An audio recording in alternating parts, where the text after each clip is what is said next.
माननीय पुष्कर सिंह जी धामी, लोकप्रिय मुख्यमंत्री उत्तराखंड सरकार का तालियां बजाकर हार्दिक स्वागत करें। अभिनंदन है आदरणीय आपका।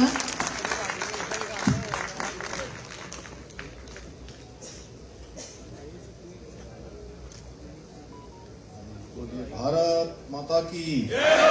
भारत माता की, गंगा मैया की, यमुना मैया की, जय बाबा केदार, जय बद्री विशाल, तीर्थराज पुष्कर की, जगत पिता ब्रह्मा जी की, सावित्री माता की, जय श्री राम, जय जय श्री राम। अखिल भारतीय उत्तराखंड धर्मशाला आश्रम तीर्थराज पुष्कर के आज द्वितीय तल के लोकार्पण के अवसर पर मंच पर आसीन हमारे साथी राजस्थान सरकार के जल संसाधन मंत्री आदरणीय सुरेश सिंह रावत जी, माननीय अध्यक्ष धरोहर प्राधिकरण राजस्थान सरकार, और जिनके बोलने में मैं उनसे कह रहा था, ऐसा ये कह रहे 20 साल से जुड़ा हुआ हूं, मुझे ऐसा लग ही नहीं रहा है कि ये राजस्थान के, मुझे तो लग रहा है कि उत्तराखंड का ही कोई व्यक्ति यहाँ पर मिल रहा है। श्री ओंकार सिंह लखावत जी और मेरे बहुत बरसों पुराने मित्र विराटनगर के माननीय विधायक भाई कुलदीप धनखड़ जी, जिला कलेक्टर अजमेर, जिन्होंने काफी इस धर्मशाला के कामों को आगे बढ़ाने में बहुत सारा सहयोग किया है यहाँ पर, जैसा मुझे बताया गया। श्री लोकबंधु जी और कार्यक्रम के संयोजक, और सच में ये जो काम हो रहे हैं, इतना सारा निर्माण हो रहा है, इतनी सुविधाएं यहाँ पर जुट रही हैं, उसको जुटाने का काम, उसका संयोजन करना, लोगों को जोड़ना, जिनके विशेष प्रयासों से काम आगे बढ़ रहा है, ऐसे डॉक्टर SS तड़ागी जी उत्तराखंड से आज इस काम का विशेष समन्वय करने के लिए यहाँ पहुंचे हैं। हमारे साथी श्री राजेंद्र व्यास जी, एक बार खड़े हो जाइए आप। और सभी ऐसे महानुभाव जिन्होंने इस आश्रम के निर्माण में, धर्मशाला के निर्माण में अपना योगदान दिया है, और जिनको अभी हम सब के हाथों आपने सम्मानित करवाया, ऐसे सभी सम्मानित भाइयों एवं बहनों, आज के कार्यक्रम में उपस्थित हमारे सभी बड़े बुजुर्ग माताएं बहनें, सभी हमारे युवा नौजवान साथी, प्रवासी सभी बंधु, मीडिया के सभी मित्र, और राजस्थान सरकार और जिला प्रशासन, यहाँ की अजमेर की पालिका प्रशासन, ये सभी अधिकारीगण, सभी कर्मचारीगण,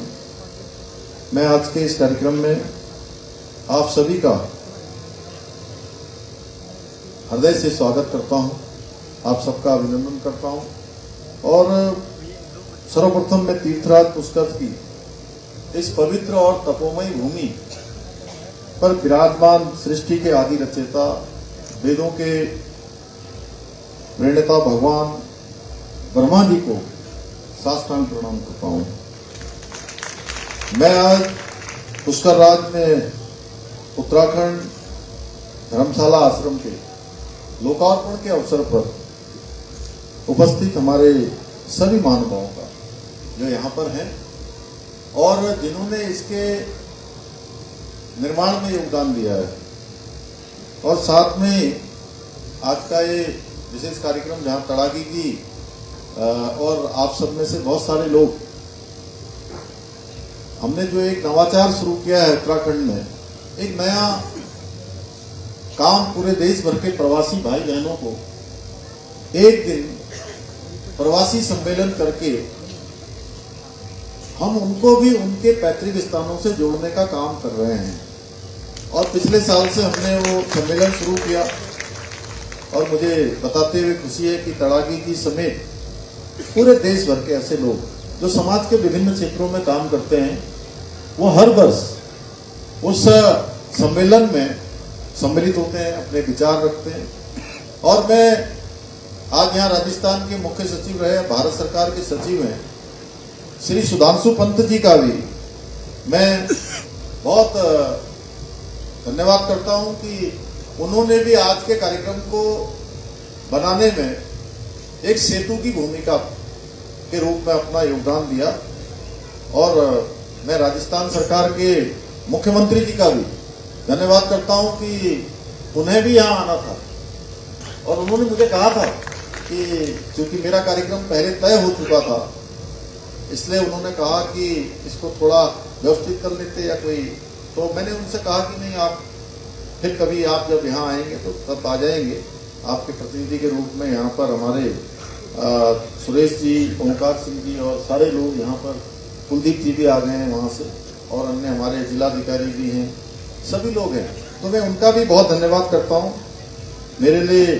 ये बहुत प्रसन्नता का विषय है कि मुझे आज के इस विशिष्ट कार्यक्रम के माध्यम से तीर्थराज पुष्कर की पवित्र भूमि में आप सबके बीच में एक बार फिर से यहाँ आने का, आप सबसे मिलने का और भगवान ब्रह्मा जी का आशीर्वाद लेने का शुभ अवसर प्राप्त हो रहा है। और हमारे शास्त्रों में कहा गया है, यथा महोदय स्तु तल्यो चान्योपसीति जलाशय तथा वे पुष्कर श्यापी समम तीर्थम विद्यते। यानी कि जैसे समुद्र के समान कोई जलाशय नहीं है, वैसे ही तीर्थराज पुष्कर के समान कोई दूसरा तीर्थ नहीं है। जैसा अभी हमारे प्रजावत जी ने भी कहा,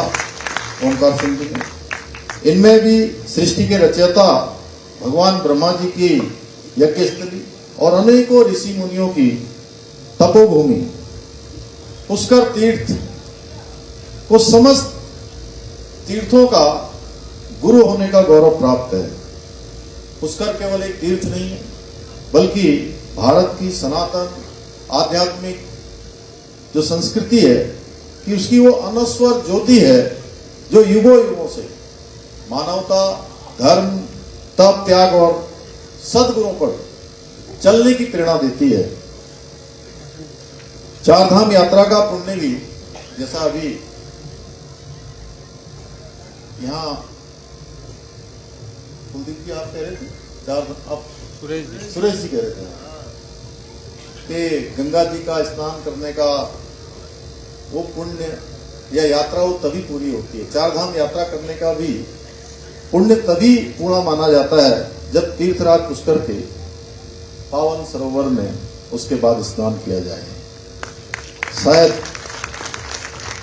पुष्कर राज की इसकी आध्यात्मिक महिमा और अलौकिक आभा से प्रभावित होकर मेरे पूज्य माता पिता ने भी शायद मेरा नाम पुष्कर रखा।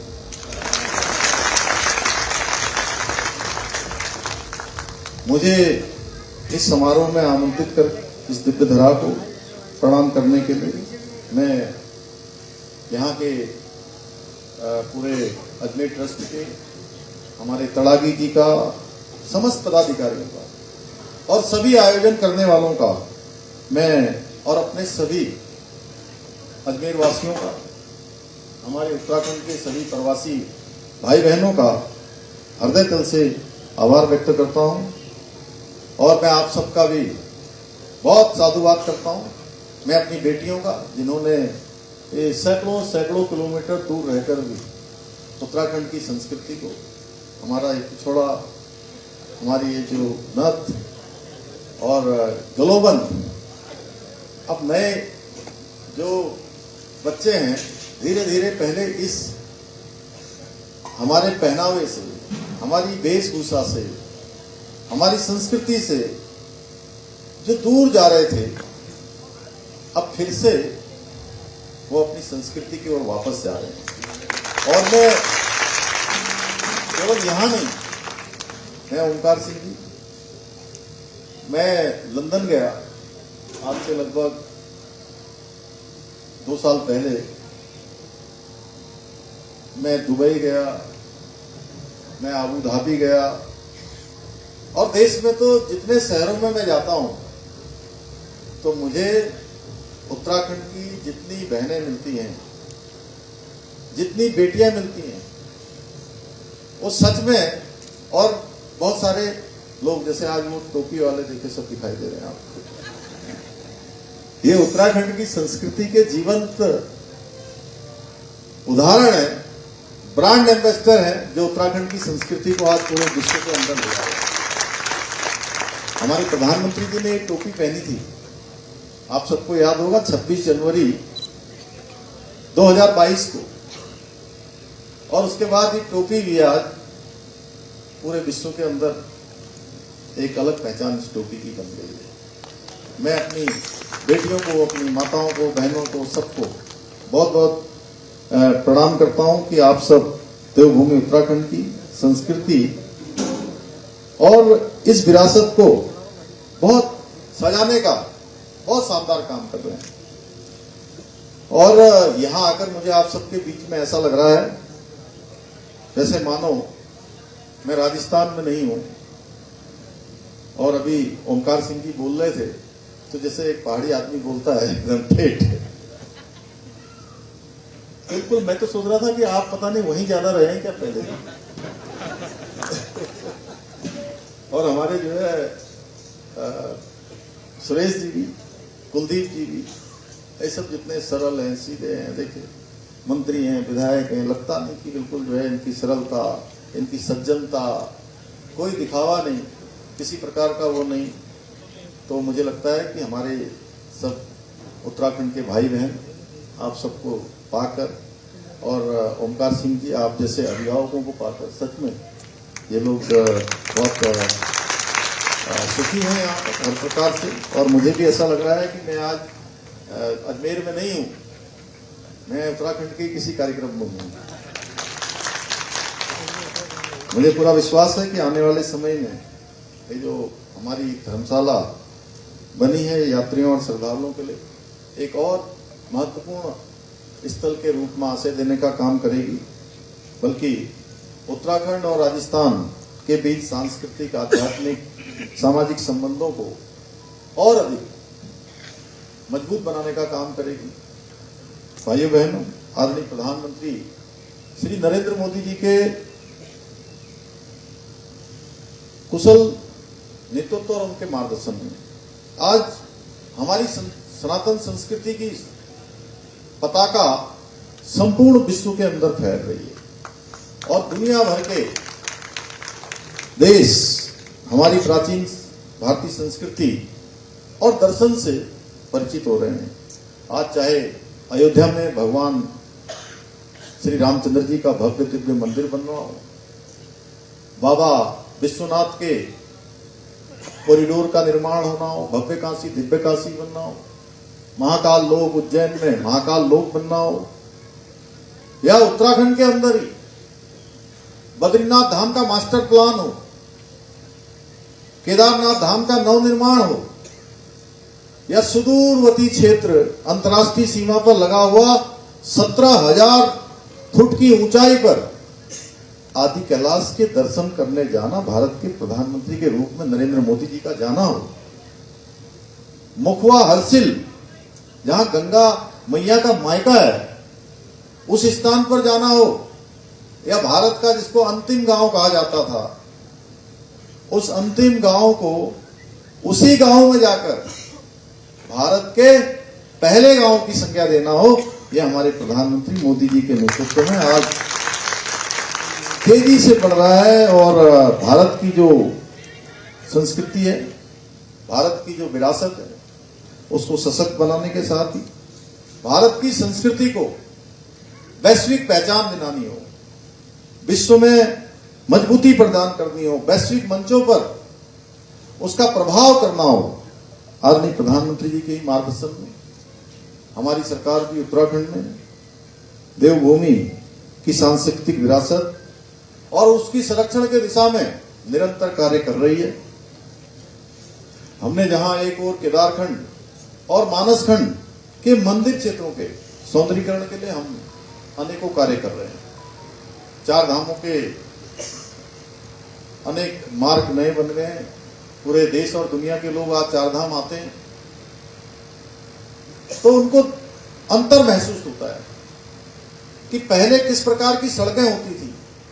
पहले किस प्रकार की वहां सुविधाएं होती थी। हाँ, ये जरूर है, हमारे मीडिया के मित्र यहां पर हैं, मैं कहना चाहता हूं कि चार धाम की यात्रा ये कोई सामान्य यात्रा नहीं होती है, ये बहुत कठिन यात्रा होती है। लेकिन उस कठिन यात्रा को भी आसान बनाने का काम हमारे प्रधानमंत्री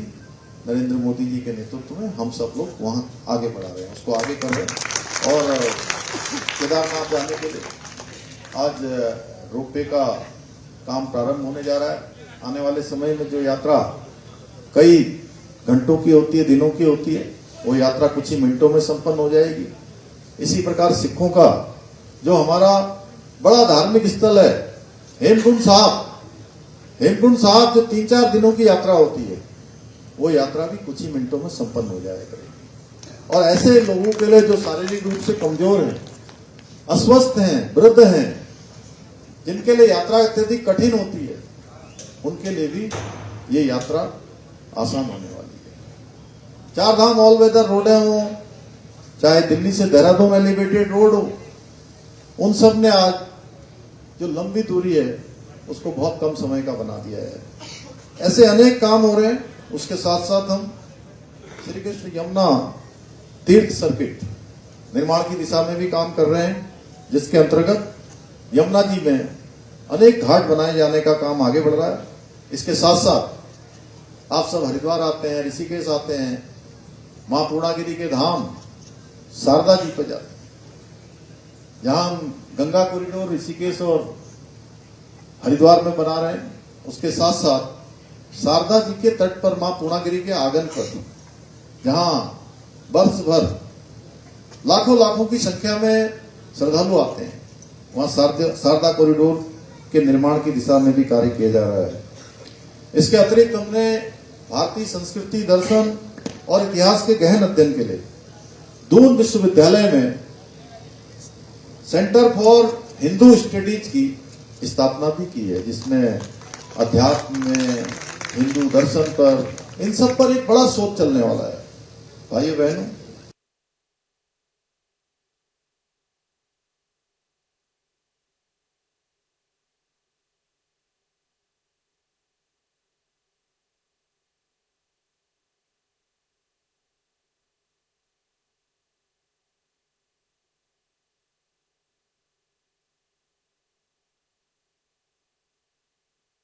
देवभूमि उत्तराखंड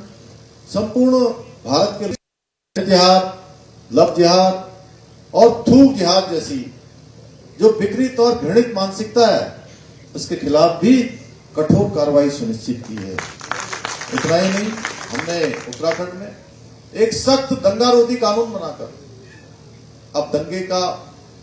माहौल बनाने वाले, दंगे की राजनीति करने वाले और दंगे से सरकारी संपत्ति, निजी संपत्ति को नुकसान पहुंचाने वालों को भी सबक सिखाने के लिए कठोर दंगारोधी कानून भी बनाया है। और अब कोई वहां दंगा करेगा, सरकारी संपत्ति, निजी संपत्ति को नुकसान पहुंचाएगा, तो उस दंगे से हुए नुकसान की भरपाई की एक पाई की वसूली उसी दंगा करने वाले से वसूल की जाएगी। इसके साथ ही हमने प्रदेश में इस पर भी रोक लगाई कि प्रदेश में कहीं पर नीली चादर, कहीं हरी चादर, कहीं पीली चादर, और इन सब चादरों के माध्यम से बड़े पैमाने पर सरकारी जमीनों को अतिक्रमण करना, सरकारी जमीनों पर कब्जा करना, इनके खिलाफ भी हमने कड़ी कार्रवाई सुनिश्चित की है। और एक प्रकार का लैंड जिहाद, इस लैंड जिहाद पर कार्रवाई करते हुए अभी तक हमने उत्तराखंड में 10,000 एकड़ से अधिक जमीन इन लैंड जिहादियों के कब्जे से मुक्त कराई है। इतना ही नहीं, हमने देवभूमि उत्तराखंड वासियों को 2022 में जब उत्तराखंड विधानसभा का आम चुनाव हुआ हमारे प्रधानमंत्री नरेंद्र मोदी जी के नेतृत्व में हमने वचन दिया था कि नई सरकार के गठन होते ही हम उत्तराखंड में एक समान कानून, समान नागरिक संहिता का कानून, कोई किसी पंथ का होगा, किसी समाज का होगा, किसी वर्ग का होगा, सबके लिए उत्तराखंड में एक समान कानून हम लागू करेंगे। भाइयों बहनों, मुझे आप सबको बताते हुए खुशी है कि देवभूमि उत्तराखंड देश की आजादी के बाद देश का पहला राज्य बन गया है जहां सबके लिए समान नागरिक संहिता का कानून लागू हो गया है। भाइयों बहनों, हमने उत्तराखंड में पनप रही विभाजनकारी मानसिकता पर अंकुश लगाने के लिए राज्य में नया कानून लाकर मदरसा बोर्ड को भी भंग करने का निर्णय लिया है, समाप्त करने का निर्णय लिया है। अब उत्तराखंड में संचालित सभी विद्यालयों और मदरसों में सरकारी बोर्ड द्वारा निर्धारित पाठ्यक्रम ही पढ़ाया जाएगा। हम देवभूमि में किसी प्रकार की भी कबीलाई मानसिकता को पनपने देना, अलगाववादी के गतिविधियों का केंद्र बनाना, बल्कि ये हमारे यहाँ बिल्कुल किसी भी कीमत पर स्वीकार योग्य देवभूमि में नहीं है, बल्कि ज्ञान और संस्कार के मंदिर स्थापित करना हमारा उद्देश्य है। हम बच्चों को नई शिक्षा के माध्यम से संस्कार और संस्कृति दोनों की ओर ले जाते हुए, नवाचार की ओर ले जाते हुए, नई शिक्षा नीति के माध्यम से बच्चों को आज शिक्षा और संस्कार दोनों ही क्षेत्रों में आगे बढ़ाने का काम कर रहे हैं। यही नहीं, हमने प्रदेश के अंदर 250 से भी अधिक अवैध रूप से संचालित होने वाले मदरसों को भी हमने सील करने का काम किया है। आप सभी जानते हैं कि कुछ लोग हमारे धार्मिक स्थलों पर बेस बदलकर सनातन धर्म को बदनाम करने का षड्यंत्र कर रहे थे, इसलिए हमने उत्तराखंड में ऑपरेशन कालनेमी चलाकर ऐसे छदम बेशधारी जो धर्म के मार्ग पर आने वाले, धार्मिक लोगों की भावनाओं को आहत करने वाले, सनातन संस्कृति को बदनाम करने वाले ऐसे छदम बेशधारियों के खिलाफ ऑपरेशन कालनेमी चलाकर उनके खिलाफ भी हम सख्त कार्रवाई कर रहे हैं। आज के इस अवसर पर मैं आप सभी उत्तराखंडी भाई बहनों से यह आग्रह करता हूं कि आप जिस क्षेत्र में भी रहें, जहां भी काम करें, अपने राज्य की संस्कृति और मातृभूमि की पहचान और अपने पूर्वजों की इस गौरवशाली परंपरा को सदैव गर्व के साथ आगे बढ़ाते रहें। बहुत कठिन परिस्थितियों में, जैसा अभी तड़ागी जी कह रहे थे कि 1936 में इसका शुरुआत हो गया, और सच में वहां का एक बड़ा चुनौतीपूर्ण इतिहास है। कठिन परिस्थितियों में लोगों ने वहां से काम किया है, लेकिन मैं बहुत गर्व से कह सकता हूं कि उत्तराखंड के लोग जहां भी रहते हैं उन्होंने अपना एक मान बनाया है, सम्मान बनाया है, अपने ईमानदारी से, अपने परिश्रम से, अपने कौशल से एक विशिष्ट पहचान भी उन्होंने बनाई है और देश की सेवा में हमेशा योगदान दिया है। आज देवभूमि उत्तराखंड का ऐसा कोई ही परिवार शायद होगा जिस परिवार का देश की सेना से कोई न कोई संबंध न हो। हर घर से कोई सेना में, कोई पैरामिलिट्री में, देश की किसी न किसी सीमा पर भारत की सुरक्षा के लिए योगदान दे रहा है। और बड़ी संख्या में, चाहे वो पहला विश्व युद्ध हो, दूसरा विश्व युद्ध हो या देश की आजादी के बाद जितने युद्ध हुए हैं, उत्तराखंड के वीर जवानों ने देश की रक्षा के लिए अपना सर्वोच्च बलिदान देने में कभी भी जो है किसी प्रकार की भी कोई पीछे हटने का काम नहीं किया है। हमेशा बढ़ चढ़कर उन्होंने देश की सुरक्षा के लिए अपना योगदान दिया है। भाइयों बहनों, आदरणीय प्रधानमंत्री श्री नरेंद्र मोदी जी के नेतृत्व और मार्गदर्शन में हम उत्तराखंड को देश की आध्यात्मिक राजधानी के रूप में स्थापित करने के लिए अपने विकल्प रहित संकल्प के साथ काम कर रहे हैं। मुझे पूरा विश्वास है इस संकल्प को पूरा करने के लिए प्रत्येक उत्तराखंडी, चाहे वो प्रदेश में रह रहा हो या देश दुनिया में किसी भी कोने में, अपनी निष्ठा, परिश्रम और संकल्प के साथ अपनी भूमिका निभाएगा और हम सब मिलकर उत्तराखंड को देश का श्रेष्ठ राज्य बनाने में अवश्य सफल होंगे। इसी के साथ अभी कड़ागी जी ने जो यहाँ पर कहा है, चूंकि इतना बड़ा ये निस्वार्थ सेवा का काम है और सच में जो लोग यहाँ पुण्य की प्राप्ति के लिए आते हैं उनके रहने का प्रबंध, यहाँ पर ठहरने का प्रबंध, जो भी उन्होंने कहा लाइट एवं अन्य समस्या, उसके लिए जो 50 लाख रुपए की धनराशि कही वो तत्काल जोशी की कही होंगे, तो तत्काल वो राशि जो है हमारी यहाँ आ जाएगी। मैं उसकी घोषणा करता हूँ। इन्हीं शब्दों के साथ मैं आप सभी का आभार व्यक्त करते हुए पुष्कर राज की इस पवित्र भूमि को नमन करते हुए अपनी बात को समाप्त करता हूँ। धन्यवाद। परम आदरणीय मुख्यमंत्री महोदय, अब इस विदा की सरस बेला को अत्यंत भावुक और पारंपरिक बनाने के लिए उससे पहले मैं डॉक्टर भारती व्यास जी 2 शब्द कहना चाहती हैं।